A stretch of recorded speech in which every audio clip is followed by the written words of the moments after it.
वाहिगुरु जी का खालसा वाहिगुरु जी की फतेह। धन धन गुरुदेव जिस संग हर जपे, गुर कृपाल जब भए तां अवगुण सब छपे। ऐसे करण कारण भगत वत्सल दीन दयाल सतगुरु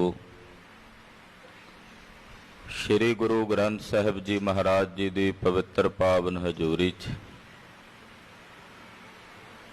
जुड़ बैठी परम सन्मान योग सत्कार योग गुरु की साजी और निवाजी हुई गुरु का खास रूप गुरु खालसा साध संगत जियो वड्डियां भागां वाले हो। पिछले पैरां दे दीवानां च जुड़ के अपने जीवन दीयां घड़ियां गुरु पातशाह दे लेखे ला के सफला और सकारथा कर रहे। अज जेठ दे महीने दी सकरांत दा दिन है। पातशाह दा फरमान है हर जेठ जुड़ंदा लोहड़ी है जिस अग्गै सब दीवान। हर सज्जन दावण लग्या किसै न देई बन।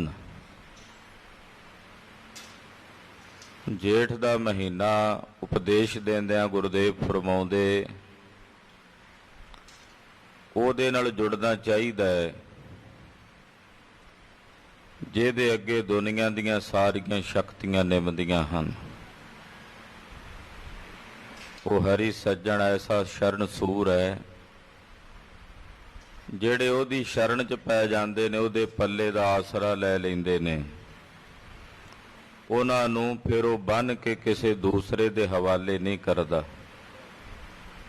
ਜਾਂ ਇਸ ਤਰ੍ਹਾਂ ਕਹਿ ਲਈਏ ਮੁੜ ਕੇ ਉਹ ਬੰਧਨ 'ਚ ਨਹੀਂ ਪੈਂਦੇ। ਇਹ ਜੇਠ ਦਾ ਮਹੀਨਾ ਉਹਨਾਂ ਲਈ ਸੁਹੰਡਣਾ ਤੇ ਸੁਖਦਾਈ ਹੈ ਜਿਨ੍ਹਾਂ ਦੇ ਮੱਥੇ ਤੇ ਭਾਗ ਚੰਗੇ ਹਨ। ਜੀਵ ਦੇ ਮਨ ਨੂੰ ਜਿਤਨੇ ਰੰਗ ਪਾਉਂਦੇ ਐ ਇਹ ਅਕਾਲ ਪੁਰਖ ਵਾਹਿਗੁਰੂ ਪਾਰ ਬ੍ਰਹਮ ਪਰਮੇਸ਼ਰ ਦੇ ਪੈਦਾ ਕੀਤੇ ਹੋਏ ਨੇ। ਗਰੀਬ ਨਵਾਜ ਸਾਹਿਬ ਜੀ ਦੀ ਦਇਆ ਵਰਤੇ ਸਤਿਗੁਰੂ ਜੀ ਕਿਰਪਾ ਕਰਨ। ਜੇਠ ਦਾ ਇਹ ਮਹੀਨਾ ਸਤਿਗੁਰਾਂ ਦੀ ਸੰਗਤ ਕਰਦਿਆਂ ਸੇਵਾ ਸਿਮਰਨ ਕਰਦਿਆਂ ਬਾਣੀ ਪੜ੍ਹਦਿਆਂ खुशियां दा बतीत होवे। लड़ीवार कथा धन गुरु नानक साहब जी की जन्म साखी की आप जी सरवण कर रहे हो। पातशाह ने नाम की महिमा दर्शाई है, सत संगत की महिमा दसी।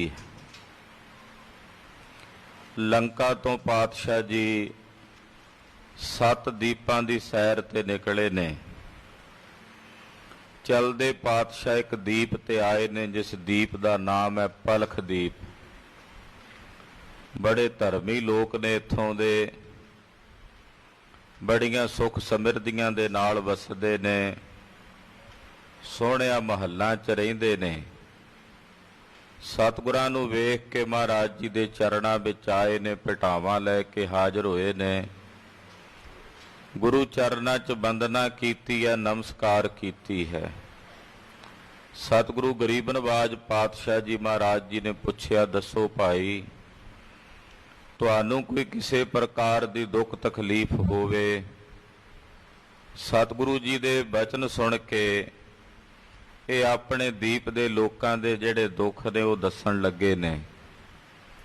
उस दुख की निर्वृत्ति का साधन जगत गुरु गुरु नानक साहब जी दस रहे ने। मन बिरतियां एकाग्र करिए, गुरु चरना विच अपना ध्यान जोड़दियां रसना नूं पवित्र करदियां आखीए जी सतनाम श्री वाहिगुरु साहिब जी।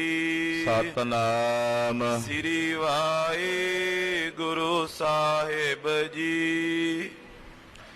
दोहरा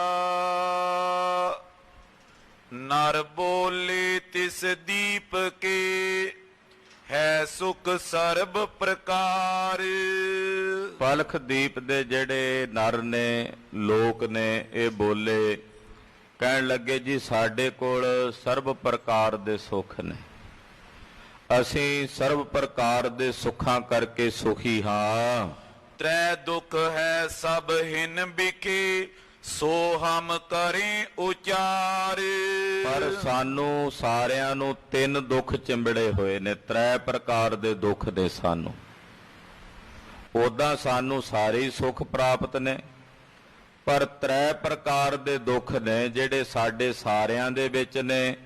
ਉਹ ਜਿਹੜੇ ਤ੍ਰੈ ਪ੍ਰਕਾਰ ਦੇ ਦੁੱਖ ਹਨ, ਹੇ ਸੰਤ ਜੀ, ਉਹ ਅਸੀਂ ਤੁਹਾਨੂੰ ਉਚਾਰਨ ਕਰਕੇ ਦੱਸਦੇ ਹਾਂ। ਜੋ ਪਈ ਬੜੋ ਆਪ ਤੇ ਜੈ ਕੋ ਜਾਣੇ।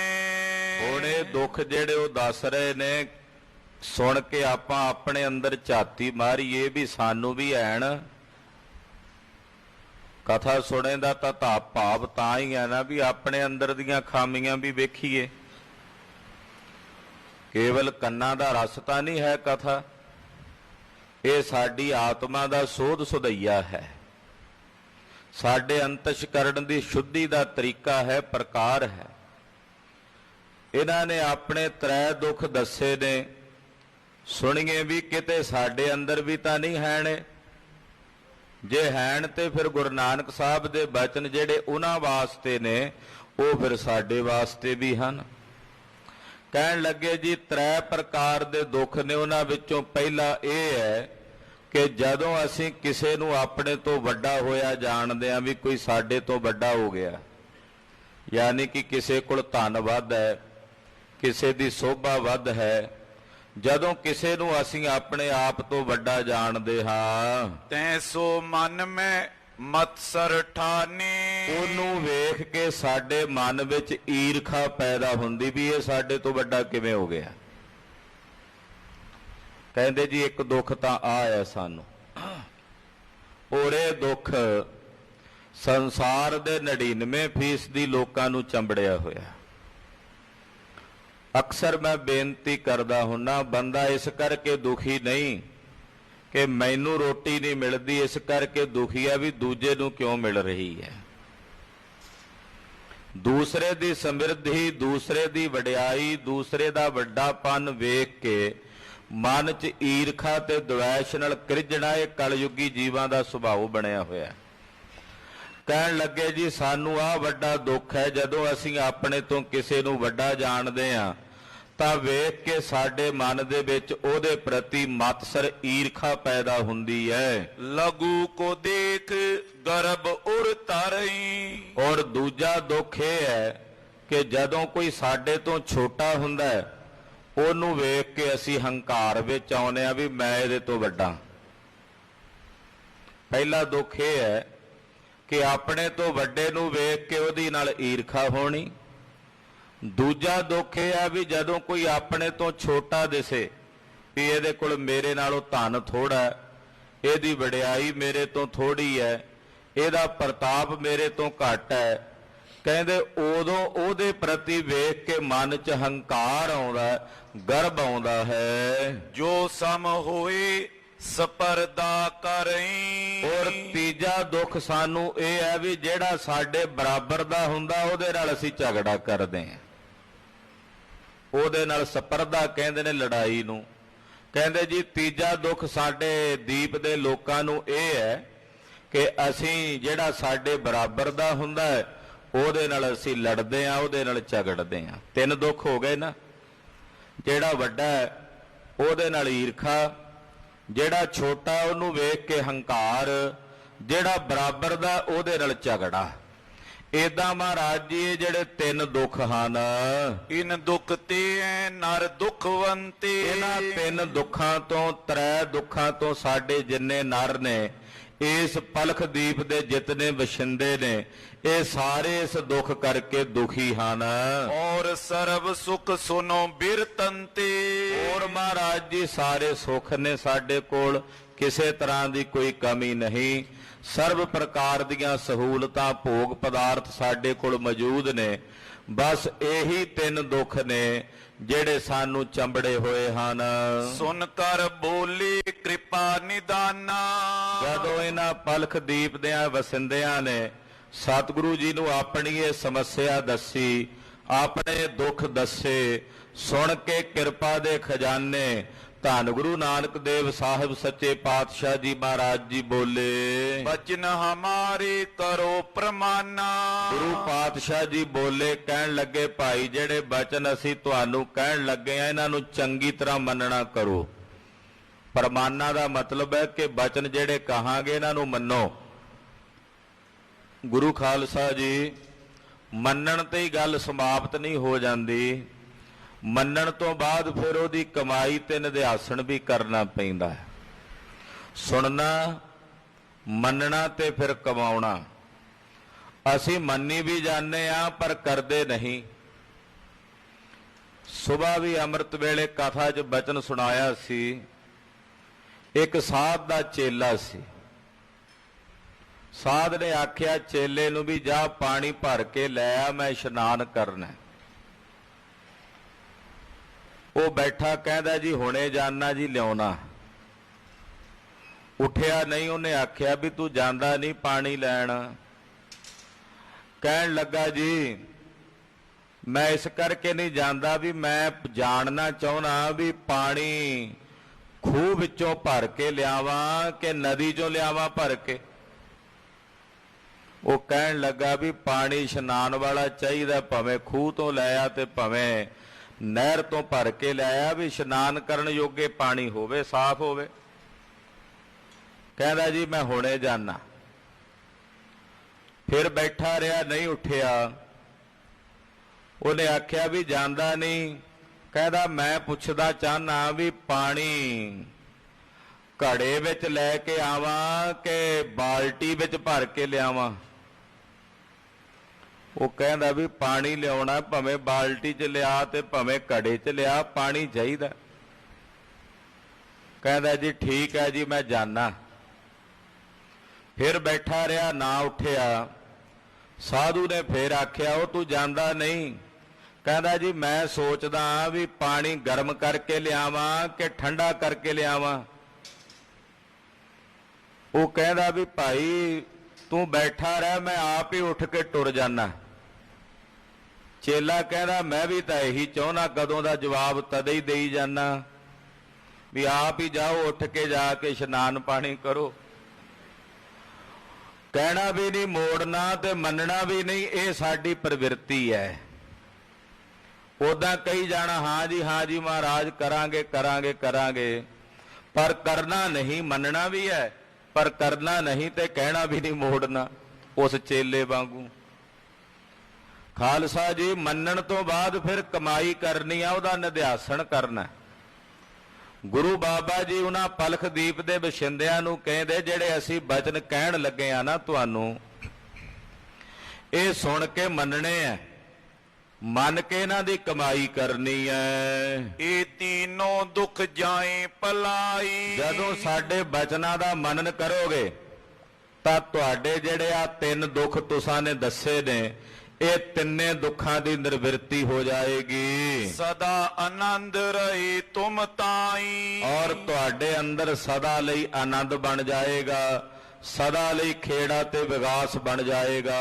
ਪੂਜਨ ਲਗੇ ਸੇ ਨਰ ਕਰ ਬੰਦੇ। ਮਹਾਰਾਜ ਜੀ ਦੇ ਬਚਨ ਸੁਣ ਕੇ ਅੱਗੋਂ ਹੱਥ ਜੋੜ ਕੇ ਬੋਲੇ, ਕਹਿਣ ਲੱਗੇ ਦਿਓ ਸੀਖ ਜਿਵ ਸਦਾ ਆਨੰਦੇ। ਕਹਿਣ ਲੱਗੇ ਮਹਾਰਾਜ ਜੀ ਕਿਰਪਾ ਕਰੋ, ਸਾਡੇ ਨਾਲ ਤਿੰਨਾਂ ਦੁੱਖਾਂ ਨੂੰ ਨਿਵਾਰਨ ਵਾਸਤੇ ਸਿੱਖਿਆ ਦਿਓ, ਤਾਂ ਜੋ ਸਾਡੇ ਅੰਦਰ ਸਦਾ ਲਈ ਆਨੰਦ ਬਣ ਜਾਵੇ। ਕਿਰਪਾ ਕਰੋ। ਦੋਹਰਾ ਸਰਬ ਬਿਕੇ ਇਕ ਰਾਮ ਹੈ, ਰਾਮ ਬਿਨਾ ਨੈ ਕੋਏ। ਪਾਤਸ਼ਾਹ ਕਹਿੰਦੇ ਸਭ ਤੋਂ ਪਹਿਲਾਂ ਪ੍ਰਥਮ ਆਪਣੀ ਇਹ ਬਿਰਤੀ ਬਣਾਓ ਕਿ ਸਭ ਵਿੱਚ ਪਰਮਾਤਮਾ ਦੀ ਜੋਤ ਹੈ, ਉਹਦੇ ਤੋਂ ਬਿਨਾਂ ਕੋਈ ਦੂਜਾ ਨਹੀਂ।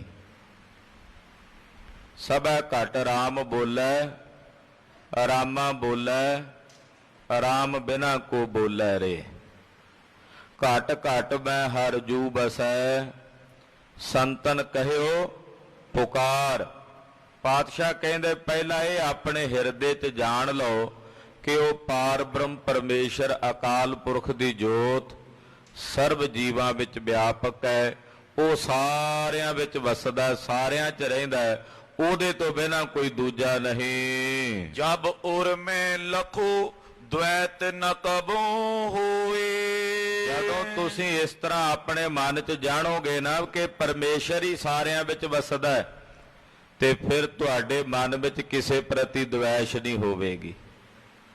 ਫਿਰ ਕਦੇ ਕਿਸੇ ਪ੍ਰਤੀ ਦ્વੈਤ ਨਹੀਂ ਦ્વੈਸ਼ ਉਦੋਂ ਹੁੰਦੀ ਹੈ ਜਦੋਂ ਅਸੀਂ ਭੇਦਵਾਦੀ ਬਿਰਤੀ ਨਾਲ ਵੇਖਦੇ ਹਾਂ, ਇਹ ਫਲਾਣਾ ਇਹ ਫਲਾਣਾ ਇਹ ਫਲਾਣਾ। ਜਦੋਂ ਸਾਰਿਆਂ 'ਚ ਪ੍ਰਮਾਤਮਾ ਦੀ ਜੋਤ ਵੇਖਾਂਗੇ, ਜੈ ਜੈ ਪੇਖੋ ਤਹ ਹਜੂਰ, ਦੂਰ ਕਤਹੁ ਨਾ ਜਾਈ, ਰਵ ਰਿਹਾ ਸਰਬੱਤਰ ਮੈਂ ਮਨ ਸਦਾ ਧਿਆਈ। ਜਦੋਂ ਉਹਨੂੰ ਵਿਆਪਕ ਹੋਇਆ ਵੇਖਾਂਗੇ ਫਿਰ ਕਿਸੇ ਪ੍ਰਤੀ ਦ્વੈਤ ਨਹੀਂ ਹੋਵੇਗੀ। ਮਹਾਰਾਜ ਕਹਿੰਦੇ ਤੁਹਾਡੇ ਹਿਰਦੇ 'ਚੋਂ ਦ્વੈਤ ਚਲੀ ਜਾਏਗੀ। ਚੋਪਈ ਦ੍ਰਿੜ ਮਨ ਮੈਂ ਇਸ ਵਿਦ ਜਬ ਹੋ। ਇਹ ਗੱਲ ਕਹਿਣ ਵਿੱਚ ਤਾਂ ਸੁਖਾਲੀ ਆ ਵੀ ਸਾਰਿਆਂ 'ਚ ਰੱਬ ਵਸਦਾ, ਪਰ ਇਸ ਨੂੰ ਆਪਣੇ ਹਿਰਦੇ 'ਚ ਜਦੋਂ ਤੁਸੀਂ ਦ੍ਰਿੜ ਕਰ ਲਓਗੇ, ਦ੍ਰਿੜ ਦਾ ਮਤਲਬ ਹੁੰਦਾ ਪਰਪੱਕ ਕਰ ਲੈਣਾ। ਜਦੋਂ ਤੁਸੀਂ ਇਸ ਬਚਨ ਨੂੰ ਆਪਣੇ ਹਿਰਦੇ 'ਚ ਪਰਪੱਕ ਕਰ ਲਵੋਗੇ, ਤਬ ਪੁਨ ਦੁਖ ਨ ਵਿਆਪੇ ਕੋ। ਫਿਰ ਇਹ ਤੁਹਾਡੇ ਤਿੰਨੇ ਹੀ ਦੁੱਖ ਨਿਰਵਿਰਤ ਹੋ ਜਾਣਗੇ। ਵੱਡੇ ਦੇ ਵਿੱਚ ਵੱਡਾਪਨ, ਆਪਣੇ ਤੋਂ ਛੋਟਾ ਨਹੀਂ ਦਿਸੇਗਾ, ਬਰਾਬਰ ਦਾ ਨਹੀਂ ਦਿਸੇਗਾ, ਸਾਰਿਆਂ ਵਿੱਚ ਕੇਵਲ ਪਰਮਾਤਮਾ ਦੀ ਜੋਤ ਹੀ ਨਜ਼ਰ ਆਏਗੀ ਔਰ ਉਹ ਸਾਰਿਆਂ ਵਿੱਚ ਇੱਕੋ ਜਿਹੀ ਹੈ। ਜਿਵੇਂ ਜਮਾਨ ਕੇ ਵਿਖੈ ਸਮਸਤ ਏਕ ਜੋਤ ਹੈ, ਨਾ ਬਾੜ ਹੈ ਨਾ ਘਾਟ ਹੈ, ਨਾ ਘਾਟ ਬਾੜ ਹੋਤ ਹੈ। ਪਰਮਾਤਮਾ ਦੀ ਜੋਤ ਅਮੀਰ ਵਿੱਚ ਵੀ ਉਨੀ ਹੈ, ਗਰੀਬ ਵਿੱਚ ਵੀ ਉਨੀ ਹੈ, ਰਾਜੇ ਵਿੱਚ ਵੀ ਉਤਨੀ ਹੈ ਔਰ ਕਿਸੇ ਭਿਖਾਰੀ ਵਿੱਚ ਰੰਕ ਵਿੱਚ ਵੀ ਉਤਨੀ ਹੈ, ਰੋਗੀ ਵਿੱਚ ਵੀ ਉਤਨੀ ਹੈ, ਡਾਕਟਰ ਵਿੱਚ ਵੀ ਉਤਨੀ ਹੈ। ਸਾਰਿਆਂ ਵਿੱਚ ਪਰਮਾਤਮਾ ਦੀ ਜੋਤ ਇੱਕੋ ਜਿਹੀ ਹੈ। ਕਹਿੰਦੇ ਫਿਰ ਉਹੀ ਸਾਰਿਆਂ ਵਿੱਚ ਵਿਆਪਕ ਹੋਇਆ ਨਜ਼ਰ ਆਵੇਗਾ। ਸਤਨਾਮ ਕੋ ਜਾਪ ਜਪੀਜੈ, ਤੇ ਨਾਲ ਤੁਸੀਂ ਸੱਚੇ ਨਾਮ ਦਾ ਜਾਪ ਜਪਣਾ।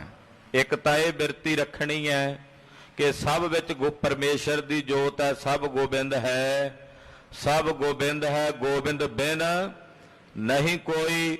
ਦੂਜਾ ਨਾਲ ਭਜਨ ਕਰਨਾ ਉਸ ਵਾਹਿਗੁਰੂ ਪਰਮੇਸ਼ਰ ਦਾ, ਸੱਚੇ ਨਾਮ ਦਾ ਜਾਪ ਜਪਣਾ। ਸਤਨਾਮ ਵਾਹਿਗੁਰੂ, ਸਤਨਾਮ ਵਾਹਿਗੁਰੂ, ਸਤਨਾਮ ਵਾਹਿਗੁਰੂ, ਸਤਨਾਮ ਵਾਹਿਗੁਰੂ, ਸਤਨਾਮ ਵਾਹਿਗੁਰੂ, ਸਤਨਾਮ ਵਾਹਿਗੁਰੂ, ਸਤਨਾਮ ਵਾਹਿਗੁਰੂ, ਸਤਨਾਮ ਵਾਹਿਗੁਰੂ। ਉਹ ਨਿਰੰਕਾਰ ਅਕਾਲ ਪੁਰਖ ਵਾਹਿਗੁਰੂ ਪਰਮੇਸ਼ਰ ਦਾ ਜਾਪ ਜਪਣਾ ਹੈ। ਸਤਿਗੁਰ ਸਿਮਰ ਤਿਹਾਵਲ ਕੀਜੈ, ਔਰ ਸਤਿਗੁਰਾਂ ਦਾ ਸਿਮਰਨ ਕਰਕੇ, ਤਿਹਾਵਲ ਕਹਿੰਦੇ ਨੇ ਕੜਾਹ ਪ੍ਰਸ਼ਾਦ ਦੀ ਦੇਗ ਨੂੰ, ਸਿਮਰਨ ਕਰਨਾ ਨਾਲੇ ਨਾਲ ਕੜਾਹ ਪ੍ਰਸ਼ਾਦ ਦੀ ਦੇਗ ਤਿਆਰ ਕਰਨੀ ਹੈ। ਕਰ ਅਰਦਾਸ ਸਿੱਖਨ ਮੁਖ ਪਾਵੋ, ਔਰ ਕੜਾਹ ਪ੍ਰਸ਼ਾਦ ਦੀ ਦੇਗ ਤਿਆਰ ਕਰਕੇ ਅਰਦਾਸ ਕਰਨੀ ਹੈ ਅਕਾਲ ਪੁਰਖ ਦੇ ਚਰਨਾਂ 'ਚ, ਔਰ ਅਰਦਾਸ ਕਰਕੇ ਫਿਰ ਉਹ ਕੜਾਹ ਪ੍ਰਸ਼ਾਦ ਦੀ ਦੇਗ ਸਾਰਿਆਂ ਵਿੱਚ ਵਰਤਾਉਣੀ ਹੈ। ਤਬ ਦੁਬਿਧਾ ਉਰ ਸਕਲ ਨਸਾਵੋ, ਇਸ ਕਰਮ ਦੇ ਨਾਲ ਤੁਹਾਡੇ ਹਿਰਦੇ 'ਚੋਂ ਦੁਬਿਧਾ ਦੂਰ ਹੋਵੇਗੀ। ਅਰਦਾਸ ਕਰਨੀ ਹੈ ਅਕਾਲ ਪੁਰਖ ਦੇ ਚਰਨਾਂ 'ਚ, ਕੜਾਹ ਪ੍ਰਸ਼ਾਦ ਦੀ ਦੇਗ ਤਿਆਰ ਕਰਕੇ ਵਾਹਿਗੁਰੂ ਆਪਣੀ ਜੋਤ ਸਾਰਿਆਂ ਵਿੱਚ ਵਿਖਾਈ, ਸਭ ਦੇ ਵਿੱਚ ਤੂੰ ਹੀ ਵਰਤਦਾ ਨਜ਼ਰ ਆਵੀਂ। ਨਿਰੰਕਾਰ ਅਕਾਲ ਪੁਰਖ ਵਾਹਿਗੁਰੂ ਕਿਸੇ ਨਾਲ ਦ્વੈਸ਼ ਤੇ ਈਰਖਾ ਨਾ ਹੋਵੇ। ਅਰਦਾਸ ਬੇਨਤੀ ਕਰਕੇ ਜਦੋਂ ਸਿਮਰਨ ਕਰੋਗੇ, ਭਜਨ ਕਰੋਗੇ ਔਰ ਇਹ ਮਰਿਆਦਾ ਦਾ ਪਾਲਣ ਕਰੋਗੇ ਤਾਂ ਮਹਾਰਾਜ ਜੀ ਕਹਿੰਦੇ ਇਸ ਪ੍ਰਕਾਰ ਨਾਲ ਤੁਹਾਡੇ ਹਿਰਦੇ ਦੀ ਸਾਰੀ ਦੁਬਿਧਾ ਦੂਰ ਹੋਵੇਗੀ, ਦੁਬਦਾ ਦਾ ਵਿਨਾਸ਼ ਹੋਵੇਗਾ। ਮ੍ਰਿਦਲ ਬਚਨ ਇਸ ਬਿਦ ਸੁਨ ਗੁਰ ਕੇ। ਸਤਿਗੁਰੂ ਜੀ ਦੇ ਮਿਰਦਲ ਕੋਮਲ ਪਿਆਰੇ ਬਚਨ ਜਦੋਂ ਇਹਨਾਂ ਨੇ ਸੁਣੇ, ਭਏ ਸੇ ਨਰ ਸਿੱਖ ਸ਼ਰਦਾ ਧਰ ਕੇ। ਕਹਿੰਦੇ ਇਹ ਜਿਤਨੇ ਨਰ ਸਨ ਸਾਰੇ ਸ਼ਰਧਾ ਧਾਰਨ ਕਰਕੇ ਮਹਾਰਾਜ ਜੀ ਦੇ ਸਿੱਖ ਹੋ ਗਏ। ਸਭ ਨੇ ਗੁਰੂ ਨਾਨਕ ਸਾਹਿਬ ਦੇ ਚਰਨਾਂ ਦੀ ਸਿੱਖੀ ਧਾਰਨ ਕਰ ਲਈ। ਕਿਤਕ ਦਿਵਸ ਤੈਂ ਡੇਰਾ ਰਾਖਿਓ। ਕੁਝ ਦਿਨ ਸਤਿਗੁਰੂ ਗੁਰੂ ਨਾਨਕ ਸਾਹਿਬ ਸੱਚੇ ਪਾਤਸ਼ਾਹ ਜੀ ਮਹਾਰਾਜ ਜੀ ਨੇ ਇੱਥੇ ਹੀ ਡੇਰਾ ਰੱਖਿਆ। ਅਗਰਜ ਗਮਨ ਬੋਰੇ ਅਬਿਲਾਖਿਓ। ਔਰ ਫਿਰ ਇੱਥੋਂ ਅੱਗੇ ਚੱਲਣ ਦੀ ਅਭਿਲਾਖਾ ਕੀਤੀ। 2 ਲੱਖ ਜੋਜਨ ਦੀਪ ਵਿਸਾਲਾ। 2 ਲੱਖ ਜੋਜਨ ਤੱਕ ਵਿਸ਼ਾਲ ਦੀਪ ਹੈ, ਇਹਦਾ ਬੜਾ ਵੱਡਾ ਵਿਸਥਾਰ ਹੈ। ਉਲੰਘ ਗਏ ਸਗਰੂ ਤਤਕਾਲਾ। ਤਤਕਾਲ ਹੀ ਪਾਤਸ਼ਾਹ ਜੀ ਮਹਾਰਾਜ ਜੀ ਇਹ ਸਾਰਾ ਦੀਪ ਲੰਘ ਕੇ ਅੱਗੇ ਚਲੇ ਗਏ। ਔਰੋ ਆਵਾ ਦੁੱਧ ਅਗਾਰੀ। ਕਹਿੰਦੇ ਅੱਗੇ ਉਦਦ ਆਇਆ, ਸਮੁੰਦਰ ਆਇਆ। ਰਸ ਊਖੇ ਕੋ ਜੋ ਅਨੁਹਾਰੀ। ਖਾਲਸਾ ਜੀ 7 ਪ੍ਰਕਾਰ ਦੇ ਸਮੁੰਦਰ ਦੱਸੇ ਜਾਂਦੇ ਐ। ਉਹਨਾਂ ਵਿੱਚੋਂ ਇੱਕ ਸਮੁੰਦਰ ਦਾ ਪਾਣੀ ਇਉਂ ਪ੍ਰਤੀਤ ਹੁੰਦਾ ਜਿਵੇਂ ਗੰਨੇ ਦੀ ਰੋਹ ਹੁੰਦੀ ਹੈ ਨਾ, ਊਖ ਰਸ ਦੇ ਸਮਾਨ। ਊਖ ਨਾਮ ਗੰਨੇ ਦਾ ਹੁੰਦਾ ਹੈ। ਊਖ ਰਸ ਦੇ ਸਮਾਨ ਸਮੁੰਦਰ ਦਾ ਪਾਣੀ ਨਜ਼ਰ ਆਉਂਦਾ, ਇਉਂ ਜਾਪਦਾ ਜਿਵੇਂ ਇਹ ਗੰਨੇ ਦਾ ਰਸ ਭਰਿਆ ਹੋਵੇ। ਉਸ ਸਮੁੰਦਰ ਵਿੱਚ ਮਹਾਰਾਜ ਗੁਰੂ ਨਾਨਕ ਸਾਹਿਬ ਜੀ ਪਹੁੰਚੇ ਹਨ। 2 ਲੱਖ ਜੋਜਨ ਕੀਰ ਪ੍ਰਮਾਨਾ। ਹੁਣ ਇਹ ਸਮੁੰਦਰ ਵੀ ਬੜੇ ਵਿਸ਼ਾਲ ਆਕਾਰ ਵਾਲਾ ਹੈ। 2 ਲੱਖ ਜੋਜਨ ਤੱਕ ਇਹ ਵੀ ਫੈਲਿਆ ਹੋਇਆ ਹੈ। ਤੈਂ ਪਰ ਕੀਨ ਪ੍ਰਭੂ ਪ੍ਰਸਥਾਨਾ। ਉਸ ਸਮੁੰਦਰ ਦੇ ਊਖ ਸਮੁੰਦਰ ਦੇ ਉੱਤੇ ਜਿਹੜਾ ਗੰਨੇ ਦੇ ਰੋਹ ਦੇ ਸਮਾਨ ਪਾਣੀ ਆ, ਉਹਦੇ ਉੱਤੇ ਸਤਿਗੁਰੂ ਜੀ ਜਾ ਰਹੇ ਨੇ। ਪਗ ਅੰਗੁਸ਼ਟ ਨਾ ਕੈਠਾਂ ਪੀਨੋ। ਪਾਣੀ ਦੇ ਉੱਤੇ ਪੈਦਲ ਟੁਰਦੇ ਜਾਂਦੇ ਨੇ, ਪਰ ਉਸ ਜਲ ਦੇ ਵਿੱਚ ਮਹਾਰਾਜ ਜੀ ਦਾ ਚਰਨਾਂ ਦਾ ਇੱਕ ਅੰਗੂਠਾ ਤੱਕ ਵੀ ਨਹੀਂ ਭਿੱਜਦਾ। ਜਲ ਪਾਤਸ਼ਾਹ ਦੇ ਚਰਨਾਂ ਨੂੰ ਸਪਰਸ਼ ਨਹੀਂ ਕਰਦਾ। ਚਲੇ ਸੂਖ ਸੋ ਹਮ ਪੀਤੀ ਨੋ। ਭਾਈ ਬਾਲਾ ਤੇ ਭਾਈ ਮਰਦਾਨਾ ਜੀ ਉਹ ਵੀ ਮਹਾਰਾਜ ਜੀ ਦੇ ਪਿੱਛੇ ਪਿੱਛੇ ਬੜੇ ਸੁੱਖ ਨਾਲ ਟੁਰੇ ਜਾ ਰਹੇ ਨੇ। ਪਾਰ ਕਰਾਰ ਹੁਤੋ ਜੈ ਥਾਈ। ਉਸ ਸਮੁੰਦਰ ਨੂੰ ਲੰਘ ਕੇ ਜਦੋਂ ਪਾਰ ਆਏ ਕਿਨਾਰੇ ਤੇ, ਤੈਂ ਪਹੁੰਚੇ ਜਸ ਪਦ ਜਗ ਸਾਈ। ਜਸ ਪਦ ਮਤਲਬ ਹੁੰਦਾ ਵੀ ਬੜੀ ਜਲਦੀ ਬੜੀ ਛੇਤੀ ਮਹਾਰਾਜ ਜੀ ਪਹੁੰਚ ਗਏ। ਸ਼ਾਲ ਮਲੀ ਸੋ ਦੀਪ ਸੁਹਾਵਾ। ਜਿਹੜੇ ਦੀਪ ਤੇ ਆਏ ਨੇ ਉਸ ਦੀਪ ਦਾ ਨਾਮ ਹੈ ਸ਼ਾਲਮਲੀ ਦੀਪ। ਇਹ ਸਿੰਮਲ ਦਰੁੱਖ ਸਿੰਮਲ ਰੰਗ ਜਿਹੜਾ ਦਰਖਤ ਹੁੰਦਾ ਹੈ, ਉਸ ਦਰਖਤ ਤੋਂ ਇਸ ਦੀਪ ਦਾ ਨਾਮ ਪਿਆ ਸ਼ਾਲਮਲੀ ਦੀਪ। ਸ਼ਾਲਮਲੀ ਦੀਪ ਮਹਾਰਾਜ ਸੱਚੇ ਪਾਤਸ਼ਾਹ ਜੀ ਪਹੁੰਚੇ ਹਨ। ਸਿਮਲ ਬ੍ਰਿਕ ਨਾਮ ਤੇ ਪਾਵਾ। ਜਿਹੜਾ ਸਿੰਮਲ ਦਾ ਬ੍ਰਿਛ ਹੁੰਦਾ, ਦਰਖਤ ਹੁੰਦਾ ਹੈ, ਉਸ ਦਰਖਤ ਤੋਂ ਇਸ ਦੀਪ ਦਾ ਨਾਮ ਪਿਆ ਹੋਇਆ ਹੈ। ਬੈਠੇ ਨਗਰ ਵਿਖੇ ਗੁਰ ਜਾਈ। ਗਰੀਬ ਨਵਾਜ ਪਾਤਸ਼ਾਹ ਜੀ ਸ਼ਾਲਮਲੀ ਦੀਪ ਦਾ ਜਿਹੜਾ ਵੱਡਾ ਨਗਰ ਸੀ, ਜਿੱਥੇ ਦਾ ਰਾਜਾ ਰਹਿੰਦਾ ਇਸ ਦੀਪ ਦਾ, ਉਸ ਨਗਰ ਦੇ ਵਿੱਚ ਮਹਾਰਾਜ ਗੁਰੂ ਨਾਨਕ ਸਾਹਿਬ ਸੱਚੇ ਪਾਤਸ਼ਾਹ ਜੀ ਆ ਕੇ ਬੈਠੇ ਹਨ। ਨਰ ਆਏ ਮਿਲ ਬਹੁਤੈ ਥਾਈ। ਬਹੁਤ ਸਾਰੇ ਨਰ ਸ਼ਾਲਮਲੀ ਦੀਪ ਦੇ ਚੱਲ ਕੇ ਮਹਾਰਾਜ ਜੀ ਦੇ ਪਾਸ ਆਏ। ਦੋਹਰਾ ਬੰਧਨ ਕਰ ਟਿਗ ਬੈਠਈ। ਪੁਨ ਨਿਜ ਜਾਏ ਆਵਾਸ। ਸਤਿਗੁਰੂ ਜੀ ਦੇ ਚਰਨਾਂ ਤੇ ਬੰਦਨਾ ਕਰਕੇ ਨਮਸਕਾਰ ਕਰਕੇ ਇਹ ਵਾਪਸ ਆਪਣੇ ਘਰਾਂ ਨੂੰ ਪਰਤਦੇ ਨੇ। ਆਉਂਦੇ ਐ, ਮਹਾਰਾਜ ਜੀ ਦੇ ਦਰਸ਼ਨ ਕਰਦੇ ਹਨ, ਨਮਸਕਾਰ ਕਰਕੇ ਘਰ ਜਾਂਦੇ ਹਨ।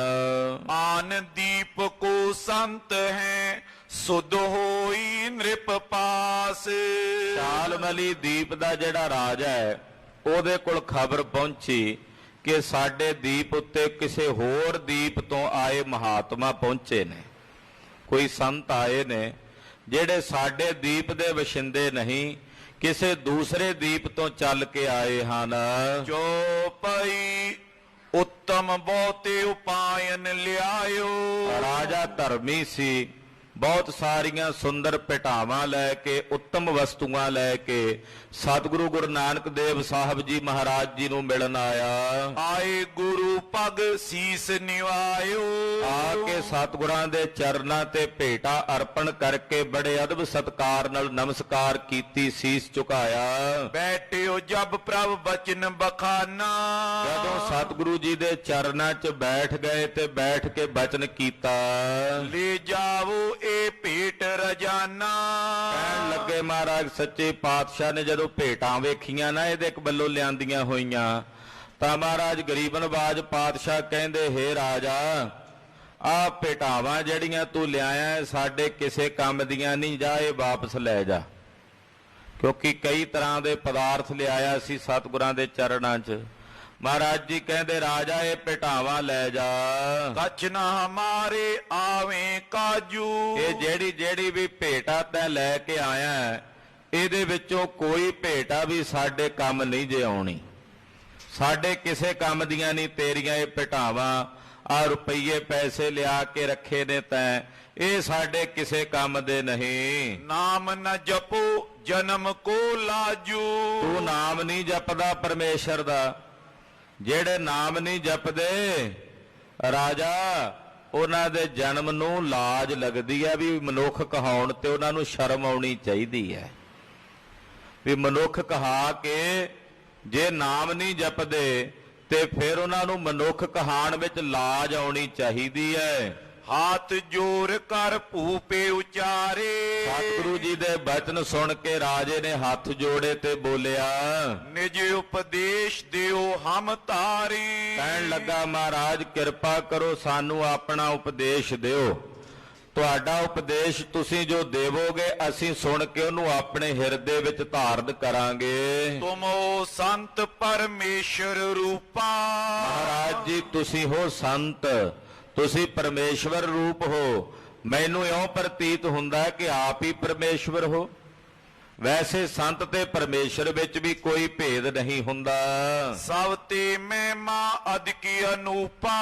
ਸੰਤਾਂ ਦੀ ਮਹਿਮਾ ਸਭ ਤੋਂ ਵੱਧ ਹੈ। ਸੰਤਨ ਕੀ ਮਹਿਮਾ ਕਵਨ ਬਖਾਨੋ। ਰੱਬ ਦੇ ਪਿਆਰਿਆਂ ਸਾਧੂਆਂ ਦੀ ਉਪਮਾ ਕਿੱਥੋਂ ਤੱਕ ਵਰਣਨ ਕਰਕੇ ਕਹੀਏ। ਕੀਨ ਬਿਨੇ ਬੋ ਕਹਿ ਵਡਿਆਈ। ਇਹਨੇ ਬੜੇ ਸਨਿਮਰ ਭਾਵ ਨਾਲ ਸਤਿਗੁਰਾਂ ਦੀ ਇਹ ਵਡਿਆਈ ਕੀਤੀ ਤੇ ਬੇਨਤੀ ਕੀਤੀ। ਤਬ ਸ਼੍ਰੀ ਨਾਨਕ ਗਿਰਾ ਅਲਾਈ। ਰਾਜੇ ਦੀ ਬੇਨਤੀ ਸੁਣ ਕੇ ਧੰਨ ਗੁਰੂ ਨਾਨਕ ਦੇਵ ਸਾਹਿਬ ਗਰੀਬ ਨਵਾਜ ਸੱਚੇ ਪਾਤਸ਼ਾਹ ਜੀ ਮਹਾਰਾਜ ਜੀ ਬੋਲੇ, ਦੋਹਰਾ ਸਤਿਨਾਮ ਕੋ ਜਾਪ ਮੁਖ ਕਰ ਕੇ ਸਦਾ ਉਚਾਰੇ। ਮਹਾਰਾਜ ਜੀ ਨੇ ਬਚਨ ਫਰਮਾਇਆ, ਰਾਜਾ ਸਦਾ ਵਾਸਤੇ ਉਚਾਰਿਆ ਕਰ, ਜਪਿਆ ਕਰ ਸਤਨਾਮ ਸ੍ਰੀ ਵਾਹਿਗੁਰੂ। ਜੇ ਤੂੰ ਚਾਹੁੰਦਾ ਤੇਰਾ ਭਲਾ ਹੋਵੇ, ਜੇ ਤੂੰ ਚਾਹੁੰਦਾ ਤੇਰੀ ਕਲਿਆਣ ਹੋਵੇ, ਤਾਂ ਸੱਚੇ ਨਾਮ ਦਾ ਜਾਪ ਨਿਤ ਜਪਿਆ ਕਰ। ਨਿਤ ਇਸ ਨਾਮ ਦੀ ਕਮਾਈ ਕਰਿਆ ਕਰ। ਜਪ ਮਨ ਸਤਨਾਮ ਸਦਾ ਸਤਨਾਮ। ਜਪ ਇਸ ਨਾਮ ਦਾ ਜਾਪ ਜਪਿਆ ਕਰ, ਇਹਦੀ ਆਰਾਧਨਾ ਕਰਿਆ ਕਰ। ਪੰਚਾਮ੍ਰਿਤ ਗੁਰ ਕੋ ਕਰੋ ਇਤੇ ਉਤ ਨਿਤ ਸੁਖ ਸਾਰੇ। ਔਰ ਧਰਮਸ਼ਾਲਾ ਬਣਾਓ ਨਗਰ ਵਿੱਚ, ਉੱਥੇ ਸੁਬਾਹ ਸ਼ਾਮ ਇਕੱਤਰ ਹੋ ਕੇ ਭਜਨ ਕਰਿਆ ਕਰੋ। ਪੰਚਾਮ੍ਰਿਤ ਕੜਾ ਪ੍ਰਸ਼ਾਦ ਦੀ ਦੇਗ ਤਿਆਰ ਕਰਕੇ ਅਕਾਲ ਪੁਰਖ ਦੇ ਚਰਨਾਂ 'ਚ ਅਰਦਾਸ ਕਰਿਆ ਕਰੋ, ਵਾਹਿਗੁਰੂ ਸਾਨੂੰ ਸਮੱਤ ਦੇ। ਹੇ ਅਕਾਲ ਪੁਰਖ ਸਾਨੂੰ ਵਿਵੇਕ ਬੁੱਧੀ ਦਾ ਦਾਨ ਬਖਸ਼। ਕਹਿੰਦੇ ਜਦੋਂ ਇਸ ਤਰ੍ਹਾਂ ਅਰਦਾਸ ਕਰੋਗੇ ਤਾਂ ਤੁਹਾਡੇ ਦੋਵੇਂ ਲੋਕ, ਆਹ ਲੋਕ ਤੇ ਪਰਲੋਕ ਦੋਵੇਂ ਹੀ ਸੁਖੀ ਹੋ ਜਾਣਗੇ। ਇੱਥੇ ਉੱਥੇ ਸਾਰ ਸੁਖ ਦੀ ਪ੍ਰਾਪਤੀ ਹੋਵੇਗੀ। ਜੋ ਪਈ ਮਾਨੇ ਸਤਿਗੁਰ ਕੀ ਬਚ ਜਬਈ। ਜਦੋਂ ਸਤਿਗੁਰੂ ਜੀ ਦੇ ਬਚਨ ਸ਼ਾਲਮਲੀ ਦੀਪ ਦੇ ਰਾਜੇ ਨੇ ਸੱਤ ਕਰਕੇ ਪ੍ਰਵਾਨ ਕੀਤੇ, ਪਾਹੁਲ ਪਗ ਕੀ ਦੀਨੀ ਤਬਈ। ਜਦੋਂ ਇਹਨੇ ਆਖਿਆ ਸਤ ਬਚਨ ਮਹਾਰਾਜ, ਫਿਰ ਸਤਿਗੁਰਾਂ ਨੇ ਇਹਨੂੰ ਆਪਣੇ ਚਰਨਾਂ ਦੀ ਪੌਲ ਦੇ ਕੇ ਸਿੱਖੀ ਦਾ ਦਾਨ ਬਖਸ਼ਿਆ। ਜਦੋਂ ਪਹਿਲਾਂ ਮੰਨਿਆ ਮਹਾਰਾਜ ਜੀ ਦਾ ਬਚਨ, ਹਾਂ ਮਹਾਰਾਜ ਇਸੇ ਤਰ੍ਹਾਂ ਹੀ ਕਰਾਂਗਾ। ਫਿਰ ਸਤਿਗੁਰੂ ਜੀ ਨੇ ਆਪਣੇ ਚਰਨਾਂ ਦੀ ਪੌਲ ਦੇ ਕੇ ਰਾਜੇ ਨੂੰ ਸਿੱਖੀ ਦਾ ਦਾਨ ਬਖਸ਼ਿਆ। ਸਿੱਖ ਪਏ ਬਹੁਤੇ ਨਰ ਆਏ। ਇਸ ਰਾਜੇ ਦੇ ਸਮੇਤ ਹੋਰ ਵੀ ਸ਼ਾਲਮਲੀ ਦੀਪ ਦੇ ਸੈਂਕੜੇ ਲੋਕ ਮਹਾਰਾਜ ਗੁਰੂ ਨਾਨਕ ਸਾਹਿਬ ਦੇ ਚਰਨਾਂ ਦੀ ਪੌਲ ਲੈ ਕੇ ਸਿੱਖੀ ਨੂੰ ਧਾਰਨ ਕੀਤਾ। ਨਾਮ ਦਾਨ ਇਸ਼ਨਾਨ ਦ੍ਰਿੜਾਏ। ਸਤਿਗੁਰੂ ਜੀ ਨੇ ਸਭ ਨੂੰ ਨਾਮ ਦਾਨ ਇਸ਼ਨਾਨ ਇਹ ਤਿੰਨੇ ਦ੍ਰਿੜ ਕਰਾਏ ਹਨ।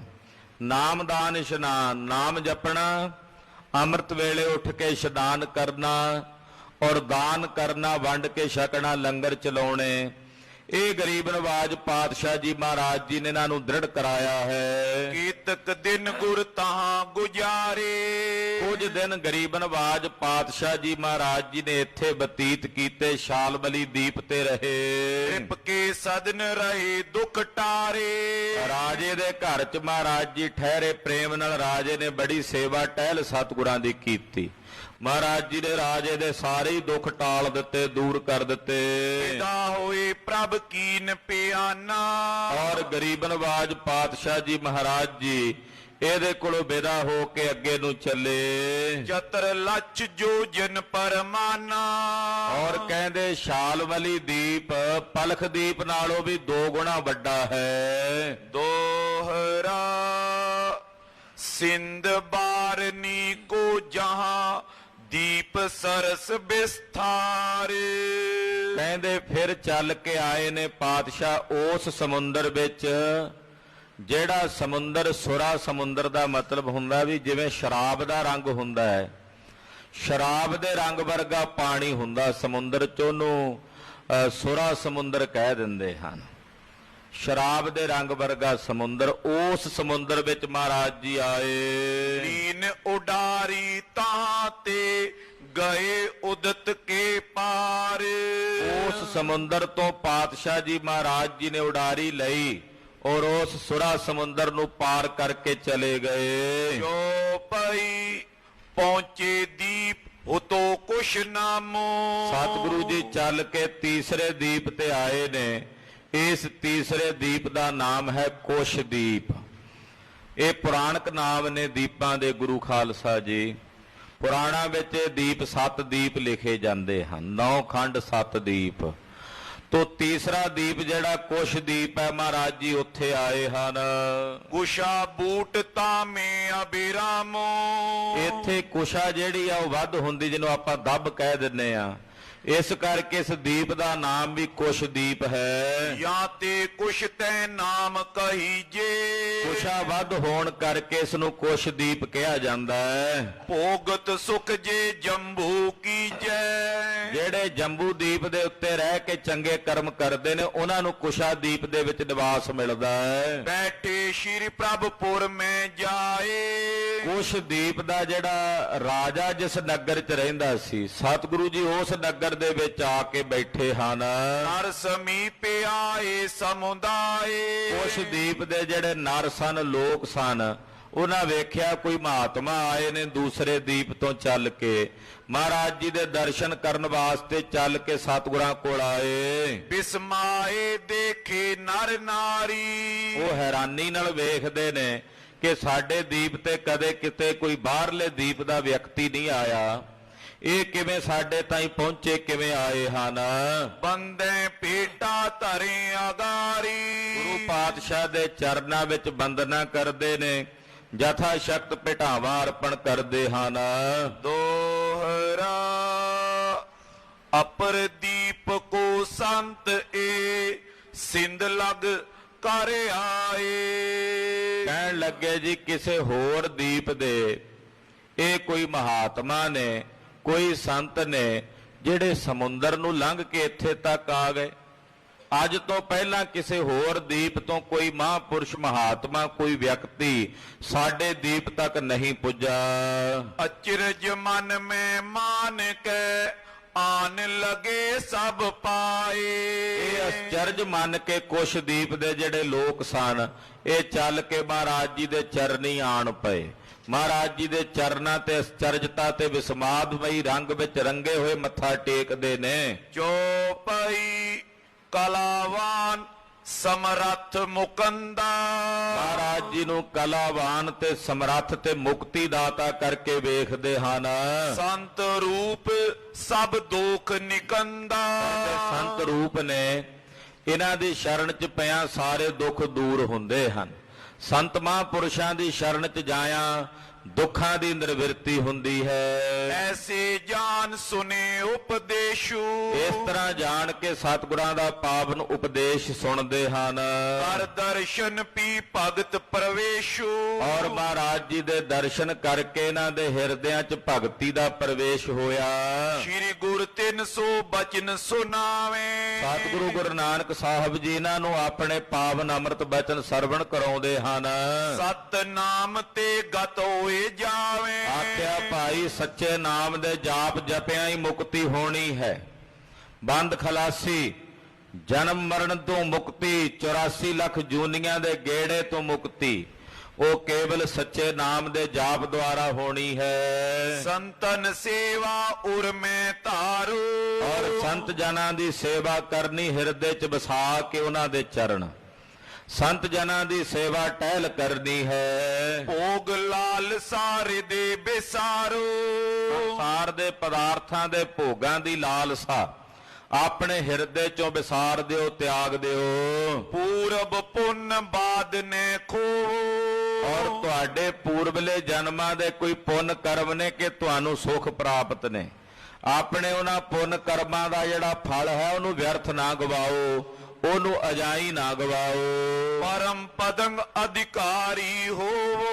ਤੁਸੀਂ ਪਰਮ ਪਦਵੀ ਦੇ ਅਧਿਕਾਰੀ ਹੋਵੋਗੇ। ਪਰਮ ਪਦ ਜਿਹੜਾ ਹੈ ਉਹ ਤੁਹਾਨੂੰ ਪ੍ਰਾਪਤ ਹੋਵੇਗਾ ਜਦੋਂ ਤੁਸੀਂ ਪਰਮੇਸ਼ਰ ਦਾ ਭਜਨ ਕਰੋਗੇ। ਸ਼ੁੱਧ ਆਤਮੇ ਨਾਮ ਜਪੀਜੈ। ਸ਼ੁੱਧ ਆਤਮਾ ਧਾਰਨ ਕਰਕੇ ਹਿਰਦੇ ਵਿੱਚ ਪਰਮੇਸ਼ਰ ਦਾ ਨਾਮ ਵਸਾਓ। ਸ਼ੁੱਧ ਆਤਮਾ ਨੂੰ ਹਿਰਦੇ 'ਚ ਵਸਾ ਕੇ ਭਜਨ ਕਰੋ। ਮਨ ਵਿਕਾਰ ਸਭ ਨਾਸ਼ ਕਰੀਜੇ। ਔਰ ਆਪਣੇ ਮਨ ਦੇ ਸਾਰੇ ਵਿਕਾਰਾਂ ਦਾ ਨਾਸ਼ ਕਰੋ। ਮਨ ਦੇ ਵਿਕਾਰਾਂ ਦੀ ਨਿਵਰਤੀ ਕਰੋ। ਦੋਹਰਾ ਸੁਨ ਗੁਰ ਤੇ ਸਿਮਰਨ ਲਗੇ। ਸ਼ੁੱਧ ਆਤਮੈ ਨਾਮ। ਸਤਿਗੁਰੂ ਸੱਚੇ ਪਾਤਸ਼ਾਹ ਜੀ ਮਹਾਰਾਜ ਜੀ ਦੇ ਬਚਨ ਸੁਣ ਕੇ ਇਹ ਹੁਣ ਸਾਰੇ ਸਿਮਰਨ ਕਰਨ ਲੱਗ ਪਏ, ਸਾਰੇ ਭਜਨ ਕਰਨ ਲੱਗ ਪਏ। ਸਭ ਦਾ ਹਿਰਦਾ ਸ਼ੁੱਧ ਹੋ ਗਿਆ। ਗੁਰੂ ਸਾਹਿਬ ਦੇ ਦਰਸ਼ਨ ਹੀ ਐਸੇ ਪ੍ਰਤਾਪੀ ਹਨ, ਜਿਹੜਾ ਦਰਸ਼ਨ ਕਰਦਾ ਉਹਦਾ ਹਿਰਦਾ ਸ਼ੁੱਧ ਹੋ ਜਾਂਦਾ ਹੈ। ਮਹਾਰਾਜ ਜੀ ਵੱਲੋਂ ਬਖਸ਼ਿਸ਼ ਕੀਤੇ ਗਏ ਸੱਚੇ ਨਾਮ ਦਾ ਜਾਪ ਜਪਦੇ ਹਨ। ਦਰਸ਼ਨ ਕਰ ਨਿਰਮਲ ਪਏ ਭਿਗੇ ਭਗਤ ਅਬਿਰਾਮ। ਸਤਿਗੁਰੂ ਜੀ ਦੇ ਦਰਸ਼ਨ ਕਰਕੇ ਇਹਨਾਂ ਦੇ ਮਨ ਨਿਰਮਲ ਹੋ ਗਏ ਨੇ ਔਰ ਪਰਮੇਸ਼ਰ ਦੇ ਨਾਮ ਦੇ ਰੰਗ ਵਿੱਚ ਭਿੱਜ ਗਏ ਹਨ। ਜੋ ਪਈ ਸੇਵਕ ਪਏ ਬਹੁਤ ਨਰ ਆਏ। ਬਹੁਤ ਸਾਰੇ ਕੁਸ਼ ਨਗਰ ਦੇ ਕੁਸ਼ਦੀਪ ਦੇ ਜਿਹੜੇ ਲੋਕ ਸਨ ਉਹ ਆ ਕੇ ਮਹਾਰਾਜ ਜੀ ਦੇ ਚਰਨਾਂ ਨੂੰ ਸੇਵਦੇ ਨੇ, ਆਰਾਧਦੇ ਹਨ। ਪਾਉਲ ਪਗ ਲੇਵੀ ਸੁਖ ਪਾਏ। ਮਹਾਰਾਜ ਜੀ ਦੇ ਚਰਨਾਂ ਦੀ ਪਾਹੁਲ ਲੈਂਦੇ ਹਨ। ਚਰਨ ਪਾਉਲ ਲੈ ਕੇ ਗੁਰੂ ਕੀ ਸਿੱਖੀ ਧਾਰਨ ਕਰਦੇ ਹਨ। ਨਾਮ ਜਪਾਏ ਭਗਤ ਪ੍ਰਗਟਾਈ। ਸਭ ਨੂੰ ਸਤਿਗੁਰੂ ਜੀ ਨਾਮ ਜਪਾਉਂਦੇ ਹਨ। ਪਾਰ ਬ੍ਰਹਮ ਪਰਮੇਸ਼ਰ ਅਕਾਲ ਪੁਰਖ ਦੀ ਭਗਤੀ ਪ੍ਰਗਟ ਕਰਦੇ ਸਭ ਦੇ ਹਿਰਦਿਆਂ ਵਿੱਚ। ਚਲੇ ਤਾਂ ਤੇ ਲੀਨ ਬਿਦਾਈ। ਔਰ ਗਰੀਬ ਨਵਾਜ ਸਾਹਿਬ ਸੱਚੇ ਪਾਤਸ਼ਾਹ ਜੀ ਮਹਾਰਾਜ ਕੁਸ਼ਦੀਪ ਦੇ ਜੀਵਾਂ ਦਾ ਉਧਾਰ ਕਰਕੇ ਇਹਨਾਂ ਨੂੰ ਜੀਵਨ ਮੁਕਤ ਅਵਸਥਾ ਦੀ ਦਾਤ ਪ੍ਰਦਾਨ ਕਰਕੇ ਗਰੀਬ ਨਵਾਜ ਸਾਹਿਬ ਜੀ ਇੱਥੋਂ ਅੱਗੇ ਚੱਲੇ ਹਨ। ਅਸ਼ਟ ਲੱਖ ਜੋਜਨ ਪਰਮਾਨਾ। ਕਹਿੰਦੇ ਬੜਾ ਲੰਮਾ ਵਿਸਥਾਰ ਹੈ ਇਸ ਦੀਪ ਦਾ, ਦੁੱਗਣਾ ਹੈ ਪਹਿਲੇ ਦੀਪ ਨਾਲੋਂ। ਉਲੰਘ ਗਏ ਸਭ ਮਾਇਆ ਨਿਦਾਨਾ। ਮਾਇਆ ਨਿਧਾਨ ਸਤਿਗੁਰੂ ਸੱਚੇ ਪਾਤਸ਼ਾਹ ਜੀ ਮਹਾਰਾਜ ਇਹ ਸਾਰਾ ਦੀਪ ਲੰਘ ਕੇ ਅੱਗੇ ਆ ਗਏ। ਆਵਾ ਸਾਗਰ ਕ੍ਰਿਤ ਅਗਾਰੇ। ਅੱਗੇ ਖਾਲਸਾ ਜੀ ਘਿਓ ਦਾ ਸਮੁੰਦਰ ਆਇਆ ਹੈ। ਕ੍ਰਿਤ ਸਮੁੰਦਰ, ਜਿਵੇਂ ਘਿਓ ਦਾ ਰੰਗ ਹੁੰਦਾ ਨਾ, ਸੰਘਣਾ ਜਿਹਾ ਗਾੜਾ ਜਿਹਾ ਦੇਸੀ ਘਿਓ, ਕਹਿੰਦੇ ਏਦਾਂ ਦਾ ਪਾਣੀ ਆ ਸਮੁੰਦਰ ਵਿੱਚ। ਕਿਉਂਕਿ ਸਾਰੇ ਸਮੁੰਦਰਾਂ ਦੇ ਪਾਣੀਆਂ ਦੇ ਰੰਗ ਵੱਖੋ ਵੱਖਰੇ ਹਨ। ਤੋ ਜਿਹੜੇ ਸਮੁੰਦਰ ਵਿੱਚ ਹੁਣ ਸਤਿਗੁਰੂ ਜੀ ਆਏ ਨੇ ਕਹਿੰਦੇ ਘਿਓ ਦਾ ਸਾਗਰ ਹੈ। ਦੀਪ ਸਮਾਨ ਤਾਏ ਵਿਸਤਾਰੇ, ਕਹਿੰਦੇ ਬਹੁਤ ਸਾਰਾ ਜਿਵੇਂ ਦੀਪ ਦਾ ਵਿਸਥਾਰ ਹੁੰਦਾ ਏਦਾਂ ਇਹਦਾ ਵਿਸਥਾਰ ਹੈ। ਤੈਂ ਪਰ ਗਮਨੇ ਦੀਨ ਦਿਆਲਾ, ਘਿਓ ਦਾ ਜਿਹੜਾ ਇਹ ਸਮੁੰਦਰ ਆ ਇਹਦੇ ਤੋਂ ਦੀਨਾਂ ਤੇ ਦਇਆ ਕਰਨ ਵਾਲੇ ਦਿਆਲੂ ਸਤਿਗੁਰੂ ਜੀ ਲੰਘ ਰਹੇ ਨੇ। ਸਗਰੋ ਉਲੰਘ ਗਏ ਤਤਕਾਲਾ, ਇਹ ਸਾਰਾ ਘਿਓ ਦਾ ਸਾਗਰ ਸਤਿਗੁਰੂ ਜੀ ਨੇ ਪਾਰ ਕੀਤਾ। ਜਾਵਤ ਨਗਰ ਬਿਲੋਕਤ ਏਕੂ, ਚੱਲ ਕੇ ਮਹਾਰਾਜ ਜੀ ਇੱਕ ਨਗਰ ਦੇ ਵਿੱਚ ਆਏ ਹਨ। ਤੈ ਮੈਂ ਬੈਠਿਓ ਜਲਦ ਬਬੇਕੂ, ਉਸ ਨਗਰ ਦੇ ਵਿੱਚ ਆ ਕੇ ਜਲਦ ਵਿਵੇਕ ਸਤਿਗੁਰੂ ਜੀ ਬੈਠੇ। ਕਿਹੜੇ ਦੀਪ ਤੇ ਆਏ ਨੇ? ਚੌਥਾ ਦੀਪ ਹੈ। ਸੁਣੋ ਜੀ ਉਸ ਦੀਪ ਦਾ ਨਾਮ। ਦੋਹਰਾ ਕਰੋਚ ਨਾਮ ਤੈ ਦੀਪ ਕੋ, ਨਰ ਸੁੰਦਰ ਸਮੁਦਾਏ। ਪਾਤਸ਼ਾਹ ਜੀ ਕੈਸੇ ਦੀਪ ਤੇ ਆਏ ਨੇ ਜਿਸ ਦੀਪ ਦਾ ਨਾਮ ਹੈ ਕਰੋਚ ਦੀਪ। ਚੌਥਾ ਦੀਪ ਹੈ। ਪਹਿਲੇ ਤਿੰਨਾਂ ਤੇ ਪਾਤਸ਼ਾਹ ਨੇ ਚਰਨ ਪਾਏ ਨੇ, ਹੁਣ ਚੌਥੇ ਤੇ ਚਰਨ ਪਾ ਰਹੇ ਨੇ। ਕਰੌਚ ਦੀਪ ਦੇ ਇੱਕ ਵੱਡੇ ਨਗਰ ਦੇ ਵਿੱਚ ਪਾਤਸ਼ਾਹ ਨੇ ਚਰਨ ਪਾਏ, ਜਿੱਥੇ ਬਹੁਤ ਸੁੰਦਰ ਸਰੂਪ ਲੋਕ ਰਹਿੰਦੇ ਹਨ। ਸੁਖ ਬਿਲਾਸ ਭੋਗੇ ਕਨੋ, ਰਹੇ ਵਿਸ਼ੇ ਲਪਟਾਏ। ਅਨੇਕ ਪ੍ਰਕਾਰ ਦੇ ਸੁਖ ਬਿਲਾਸ ਤੇ ਭੋਗਾਂ ਨੂੰ ਭੋਗਦੇ ਨੇ। ਔਰ ਇੱਥੋਂ ਦੇ ਜਿਹੜੇ ਲੋਕ ਨੇ ਕਰੌਚ ਦੀਪ ਦੇ, ਉਹ ਵਿਸ਼ਿਆਂ ਦੇ ਵਿੱਚ ਲੰਪਟ ਨੇ, ਲਿਪਾਏ ਮਾਨ ਹਨ। ਜੋ ਪਈ ਸ਼੍ਰੀ ਗੁਰ ਕੋ ਜਬਈ ਨਰ ਦੇਖਾ, ਜਦੋਂ ਕਰੌਚ ਦੀਪ ਦੇ ਲੋਕਾਂ ਨੇ ਜਗਤ ਗੁਰੂ ਗੁਰੂ ਨਾਨਕ ਸਾਹਿਬ ਦੇ ਦਰਸ਼ਨ ਕੀਤੇ, ਟਿਕ ਆਏ ਤਰ ਭਾਉ ਵਿਸ਼ੇਖਾ। ਪ੍ਰੇਮ ਧਾਰਨ ਕਰਕੇ ਸਤਿਗੁਰੂ ਸੱਚੇ ਪਾਤਸ਼ਾਹ ਦੇ ਚਰਨਾਂ ਵਿੱਚ ਆਏ। ਬੰਧਨ ਕਰਈ ਬੈਨ ਸਮੀਪਾ, ਗੁਰੂ ਪਾਤਸ਼ਾਹ ਦੇ ਚਰਨਾਂ ਤੇ ਬੰਦਨਾ ਕਰਦੇ ਤੇ ਕੋਲ ਬਹਿੰਦੇ ਹਨ। ਸੁਨ ਕੈ ਸੁਧ ਆਇਓ ਅਵਨੀਪਾ। ਕਰੌਚ ਦੀਪ ਦੇ ਰਾਜੇ ਨੂੰ ਸੁਧ ਹੋਈ, ਕੋਈ ਚੰਗੇ ਮਹਾਤਮਾ ਆਏ ਨੇ ਸਾਡੇ ਦੀਪ ਤੇ, ਨਗਰ ਤੇ। ਤਾਂ ਉਸ ਵੇਲੇ ਰਾਜਾ ਵੀ ਚੱਲ ਕੇ ਆਇਆ। ਧਰ ਕੈ ਸ਼ਰਧਾ ਦਰਸ਼ਨ ਕਰਈ, ਔਰ ਪ੍ਰੇਮ ਭਾਵਨਾ ਤੇ ਸ਼ਰਧਾ ਧਾਰਨ ਕਰਕੇ ਮਹਾਰਾਜ ਜੀ ਦੇ ਦਰਸ਼ਨ ਦਿਦਾਰੇ ਕੀਤੇ। ਅਤ ਮਹਿਮਾ ਕੇ ਬਚਨ ਉਚਰਈ, ਸਤਿਗੁਰਾਂ ਦੀ ਮਹਿਮਾ ਦੇ ਬਚਨ ਉਚਾਰਨ ਕੀਤੇ। ਗੁਰਦੇਵ ਦੀਆਂ ਵਡਿਆਈਆਂ ਤੇ ਸਿਫਤਾਂ ਕੀਤੀਆਂ। ਦੇਨੇ ਹੇਤ ਸੁਮਤ ਤਿਨ ਤਾਈ, ਕਰੌਚ ਦੀਪ ਦੇ ਲੋਕਾਂ ਨੂੰ ਸਦ ਬੁੱਧੀ ਤੇ ਸੁਮਤ ਦੇਣ ਵਾਸਤੇ ਸਤਿਗੁਰੂ ਸੱਚੇ ਪਾਤਸ਼ਾਹ ਜੀ ਬੋਲੇ। ਮ੍ਰਿਦੁਲ ਬਚਨ ਬੋਲੇ ਜਗ ਸਾਈ, ਮਿਰਦਲ ਕੋਮਲ ਮਿੱਠੇ ਪਿਆਰੇ ਅੰਮ੍ਰਿਤ ਭਿੱਜੇ ਬੋਲ ਸਤਿਗੁਰੂ ਗੁਰੂ ਨਾਨਕ ਸਾਹਿਬ ਜੀ ਬੋਲੇ। ਬਲੀ ਕਾਲ ਭਗਵਾਨ ਅਪਾਰਾ, ਮਹਾਰਾਜ ਜੀ ਕਹਿੰਦੇ ਆ ਕਲੀ ਕਾਲ ਦਾ ਸਮਾਂ ਹੈ। ਇਸ ਦੇ ਵਿੱਚ ਜਿਹੜਾ ਬਲ ਹੈ ਉਹ ਕਾਲ ਦਾ ਵਿਆਪਕ ਹੋ ਕੇ ਵਰਤ ਰਿਹਾ ਹੈ। ਭਗਤ ਹੈ ਸਗਰੂ ਸੰਸਾਰਾ, ਜਿਹੜਾ ਕਾਲ ਹੈ ਉਹ ਬੜਾ ਬਲੀ ਹੈ, ਸਾਰੇ ਸੰਸਾਰ ਨੂੰ ਭਖ ਰਿਹਾ ਹੈ। ਕਾਲ ਪਾਏ ਬ੍ਰਹਮਾ ਬਪਤਰਾ, ਕਾਲ ਪਾਏ ਸਿਵਜੂ ਅਵਤਰਾ, ਕਾਲ ਪਾਏ ਕਰ ਬਿਸ਼ਨ ਪ੍ਰਕਾਸ਼ਾ, ਸਕਲ ਕਾਲ ਕਾ ਕੀਆ ਤਮਾਸ਼ਾ। ਕਾਲ ਬੜਾ ਬਲੀ ਹੈ। ਕਾਲ ਸਾਰੇ ਜਗਤ ਨੂੰ ਭਖ ਰਿਹਾ, ਸਾਰੇ ਸੰਸਾਰ ਨੂੰ ਖਾ ਰਿਹਾ ਹੈ। ਸੁਰ ਬ੍ਰਹਮਾਦਿਕ ਤੇ ਹੈ ਜੇਤੇ, ਚਾਹੇ ਉਹ ਦੇਵਤੇ ਨੇ, ਚਾਹੇ ਉਹ ਬ੍ਰਹਮਾ ਜੀ ਨੇ, ਸ਼ਿਵ ਨੇ, ਮਹੇਸ਼ ਨੇ, ਇਹ ਸਭ ਕਾਲ ਦੇ ਪੈਦਾ ਕੀਤੇ ਹੋਏ ਕਾਲ ਦੇ ਹੀ ਭਖ ਜਾਣੇ ਨੇ। ਜਲ ਕਹਾਂ ਥਲ ਕਹਾਂ ਗगन के गौन कहाँ, काल के बनाए सब ਕਾਲ ਹੀ ਚਬਾਹਾਂਗੇ। ਗੁਰੂ ਕਲਗੀਧਰ ਸਵਾਮੀ ਸੱਚੇ ਪਾਤਸ਼ਾਹ ਜੀ ਮਹਾਰਾਜ ਜੀ ਦੇ ਬਚਨ ਹਨ। ਪਨੰਗ ਮਾਨਵ ਦਾਨਵ ਕੀਤੇ, ਕਹਿੰਦੇ ਚਾਹੇ ਪੰਨਗ ਨੇ ਜਿਨ੍ਹਾਂ ਨੂੰ ਸਰਪਾਦਕ ਕਿਹਾ ਜਾਂਦਾ ਹੈ, ਦੇਵਤੇ ਨੇ, ਦਾਨਵ ਨੇ, ਜਿੰਨੇ ਵੀ ਨਰ ਹਨ।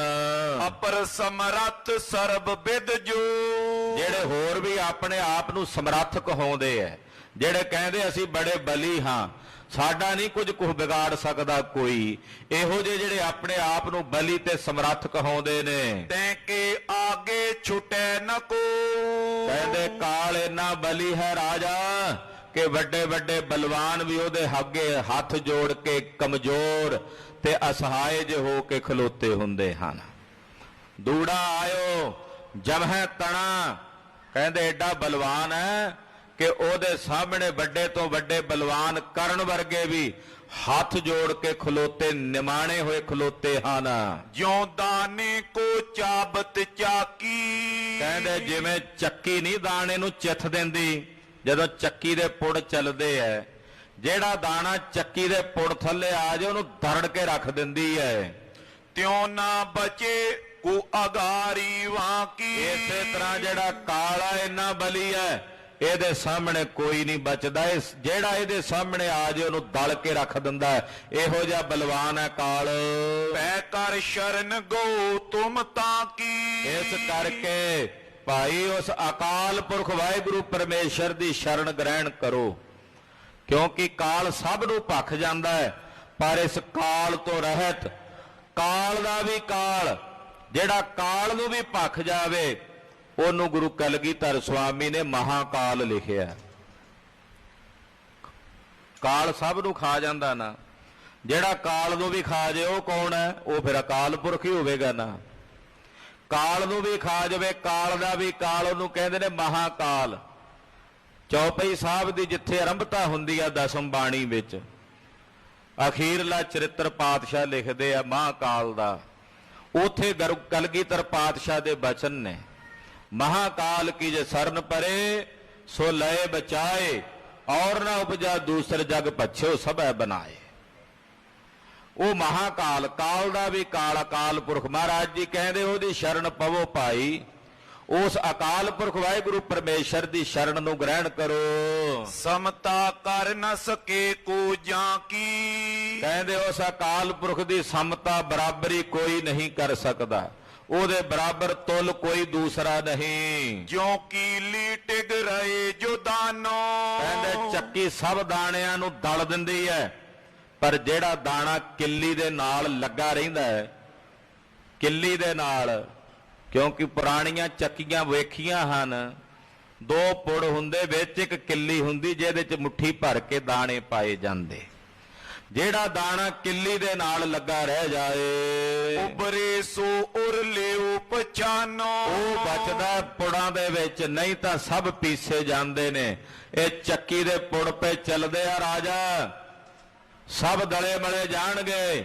ਜਿਹੜੇ ਉਸ ਅਕਾਲ ਪੁਰਖ ਰੂਪੀ ਕਿੱਲੀ ਨਾਲ ਜੁੜ ਕੇ ਰਹਿਣਗੇ ਉਹ ਬਚੇ ਰਹਿਣਗੇ ਜਨਮ ਮਰਨ ਤੋਂ। ਉਹੀ ਜਨਮ ਮਰਨ ਦੀ ਇਹ ਚੱਕੀ ਚੱਲ ਰਹੀ ਹੈ। ਜਨਮ ਤੇ ਮਰਨ ਦੇ ਦੋ ਪੁੜ ਨੇ, ਇਹ ਚੱਲ ਰਹੇ ਨੇ, ਇਸੇ ਚ ਸਭ ਪੀਸੇ ਜਾ ਰਹੇ ਨੇ। ਅਕਾਲ ਪੁਰਖ ਕਿੱਲੀ ਹੈ ਜਿਹਦੇ ਆਲੇ ਦੁਆਲੇ ਦੋਵੇਂ ਚੱਕੀਆਂ ਘੁੰਮਦੀਆਂ ਹਨ। ਪਾਤਸ਼ਾਹ ਕਹਿੰਦੇ ਜਿਹੜੇ ਉਸ ਅਕਾਲ ਪੁਰਖ ਨਾਲ ਜੁੜਨਗੇ ਉਹ ਇਸ ਜਨਮ ਮਰਨ ਤੋਂ, ਕਾਲ ਤੋਂ ਬਚ ਜਾਣਗੇ। ਤਿਉ ਤੁਮ ਨਾਮ ਜਪੋਗੇ ਜਬਈ, ਇਹ ਰਾਜਾ ਜਦੋਂ ਤੁਸੀਂ ਨਾਮ ਜਪੋਗੇ, ਪਰਮੇਸ਼ਰ ਦੇ ਨਾਮ ਦੀ ਆਰਾਧਨਾ ਕਰੋਗੇ, ਜਨਮ ਮਰਨ ਤੇ ਛੁਟੋ ਤਬਈ, ਤਦੇ ਜਨਮ ਮਰਨ ਤੋਂ ਛੁਟੋਗੇ, ਜਨਮ ਮਰਨ ਤੋਂ ਤਦੇ ਮੁਕਤ ਹੋਵੋਗੇ। ਪੂਜੈ ਵਿਖੇ ਬਿਲਾਸ ਨਿਰਾਸੇ, ਔਰ ਸੰਸਾਰ ਦੇ ਵਿੱਚ ਰਹਿੰਦਿਆਂ ਹੋਇਆਂ ਆ ਜਿਹੜੇ ਸੰਸਾਰ ਦੇ ਬਿਲਾਸਾਂ ਦੇ ਵਿੱਚ ਵਿਚਰਦੇ ਹੋ, ਇਹਨਾਂ 'ਚ ਰਹਿੰਦਿਆਂ ਨਿਰਾਸ ਹੋ ਕੇ ਰਹਿਣਾ, ਯਾਨੀ ਕਿ ਉਪਰਾਮਤਾ ਦੀ ਬਿਰਤੀ ਰੱਖਣੀ ਹੈ। ਭੋਗ ਬਿਲਾਸ ਸੰਸਾਰ ਦੇ ਜਿਨ੍ਹਾਂ ਵਿੱਚ ਤੁਸੀਂ ਵਿਚਰ ਰਹੇ ਹੋ ਰਾਜਾ, ਇਹਨਾਂ ਤੋਂ ਨਿਰਾਸ਼ ਹੋ ਕੇ, ਉਦਾਸ ਹੋ ਕੇ, ਉਪਰਾਮ ਹੋ ਕੇ ਰਹਿਣਾ। ਜਪੋ ਨਾਮ ਸਤਿਗੁਰ ਪਰਵਾਸੇ, ਔਰ ਗੁਰੂ ਦਾ ਭਰੋਸਾ ਰੱਖ ਕੇ ਸੱਚੇ ਨਾਮ ਦਾ ਜਾਪ ਜਪਣਾ ਹੈ, ਸਤਿਗੁਰਾਂ ਦਾ ਪ੍ਰਵਾਸਾ ਰੱਖਣਾ ਹੈ, ਗੁਰੂ ਦਾ ਭਰੋਸਾ ਹਿਰਦੇ 'ਚ ਰੱਖ ਕੇ ਫਿਰ ਨਾਮ ਦੀ ਕਮਾਈ ਕਰਨੀਆਂ, ਨਾਮ ਦਾ ਜਾਪ ਜਪਣਾ ਹੈ। ਇਸ ਪ੍ਰਕਾਰ ਤਿੰਨ ਦੇ ਉਪਦੇਸ਼ਾ, ਇਹ ਪਵਿੱਤਰ ਉਪਦੇਸ਼ ਧੰਨ ਗੁਰੂ ਨਾਨਕ ਸਾਹਿਬ ਨੇ ਕਰੋਚ ਦੀਪ ਦੇ ਲੋਕਾਂ ਨੂੰ ਬਖਸ਼ਿਸ਼ ਕੀਤਾ, ਜਿਹੜਾ ਚੌਥਾ ਦੀਪ ਮਹਾਰਾਜ ਦੀ ਜਿੱਥੇ ਚਰਨ ਪਾ ਰਹੇ ਨੇ।